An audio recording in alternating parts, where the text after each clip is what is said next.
dispõe sobre a impenhorabilidade do bem de família. Faço saber que o Presidente da República adotou a Medida Provisória 143 de 1990, que o Congresso Nacional aprovou, e eu, Nelson Carneiro, Presidente do Senado Federal, para os efeitos do disposto no parágrafo único do artigo 62 da Constituição Federal, promulgo a seguinte lei. Artigo 1º.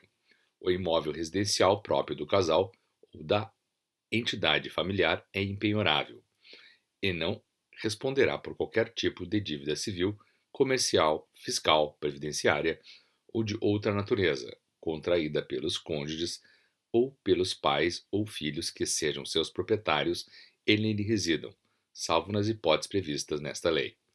Parágrafo único. A impenhorabilidade compreende o imóvel sobre o qual se assentam a construção, as plantações, as benfeitorias de qualquer natureza, e todos os equipamentos, inclusive os de uso profissional, os móveis que guarnecem a casa, desde que quitados. Artigo 2º.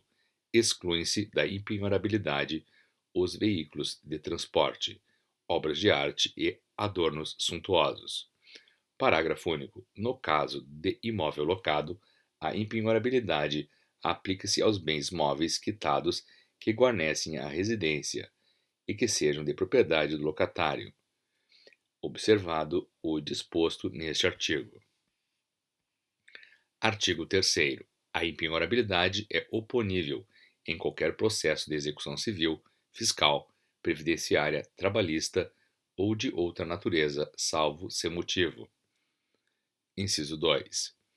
Pelo titular do crédito decorrente do financiamento destinado à construção ou aquisição do imóvel, no limite dos créditos e acréscimos constituídos em função do respectivo contrato.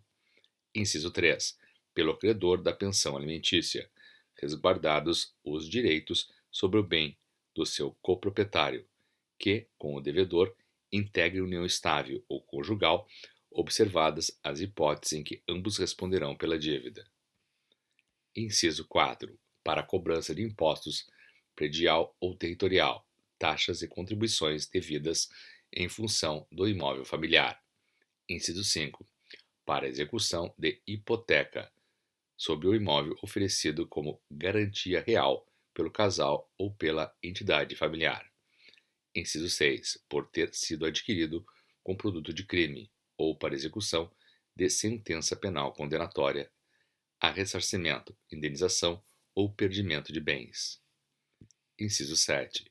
Por obrigação decorrente de fiança concedida em contrato de locação. Artigo 4º. Não se beneficiará do disposto nesta lei aquele que, sabendo-se insolvente, adquire de má-fé imóvel mais valioso para transferir à residência familiar, desfazendo-se ou não da moradia antiga. Parágrafo 1º. Neste caso, poderá o juiz, na respectiva ação do credor, transferir a impenhorabilidade para a moradia familiar anterior ou anular-lhe a venda, liberando a mais valiosa para execução ou concurso, conforme a hipótese. Parágrafo 2º. Quando a residência familiar constituir-se em imóvel rural, a impenhorabilidade restringir-se-á à sede de moradia, com os respectivos bens móveis e, nos casos do artigo 5º, inciso 26 da Constituição, a área limitada como pequena propriedade rural. Artigo 5º.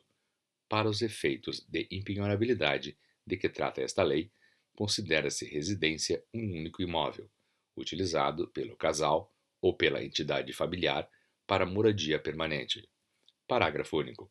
Na hipótese de o casal ou entidade familiar ser possuidor de vários imóveis utilizados como residência, a impenhorabilidade recairá sobre o de menor valor, salvo se outro tiver sido registrado para esse fim, no registro de imóveis e na forma do artigo 70 do Código Civil.